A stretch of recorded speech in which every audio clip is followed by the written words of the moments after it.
montés sur la nuée. Ils sont tous passés au travers de la mer. Ils ont tous été baptisés en Moïse dans la nuée et dans la mer. Ils ont tous mangé le même aliment spirituel. Ils ont tous bu le même breuvage spirituel. Car ils vivaient à un rocher spirituel qui les suivait. Et ce rocher était Christ. Mais la plupart d'entre eux ne furent point agréables à Dieu, puisqu'ils périrent dans le désert. Oh, ces choses sont arrivées pour nous servir d'exemple, afin que nous n'ayons pas de mauvais désirs comme ils en ont eu. Et devenez point idolâtres, comme quelques-uns d'eux. Selon qu'il est écrit, le peuple s'est assis pour manger et pour boire, puis se levait pour se divertir. Nous livrons foi à l'impudicité comme quelques-uns d'eux, s'y livraient de sorte qu'il en tomba 23 000 en un seul jour. Ne tentons point le Seieur, comme le tentaient quelques-uns d'eux, qui périrent par les serpents. Ne murmurez point, comme murmuraient quelques-uns d'eux, qui périrent par l'exterminateur. Ces choses sont arrivées pour servir d'exemple. Elles ont été écrites pour notre instruction, à nous qui sommes parvenus à la fin des siècles. Ainsi donc, que celui qui croit être debout prenne garde de tomber. Une tentation ne vous est survenue qui n'a été humaine. Et Dieu est fidèle, ne permettra pas que vous soyez tentés au-delà de vos forces. Mais avec la tentation, il préparera aussi le moyen d'en sortir, afin que vous puissiez la supporter. C'est pourquoi, mes bien-aimés, fuyez l'idolâtrie. Je parle comme à des hommes intelligents. Jugez vous-même de ce que je dis. La coupe de bénédiction que nous bénissons n'est-elle pas la communion au sang de Christ? Le pain que nous rompons n'est-il pas la communion au corps de Christ?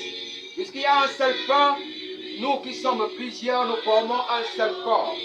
Car nous participons tous à un même pain. Voyez les Israélites selon la chair. Ceux qui mangent les victimes ne sont-ils pas en communion avec l'autel? Que dis-je donc? Que la viande sacrifiée aux idoles est quelque chose? Aucune idole est quelque chose, nullement. Je dis ce qu'on sacrifie, on le sacrifie à des démons et non à Dieu. Or, je ne veux pas que vous soyez en communion avec les démons.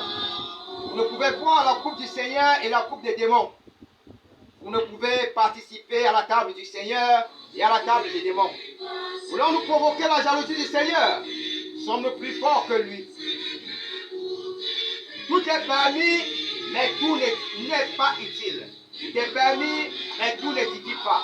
Que personne ne cherche son propre intérêt, mais que chacun cherche celui de Dieu. Mangez de tout ce qui se vend au marché, sans vous enquérir de rien par motif de conscience. Car la terre est au Seigneur et tout ce qu'elle en fait.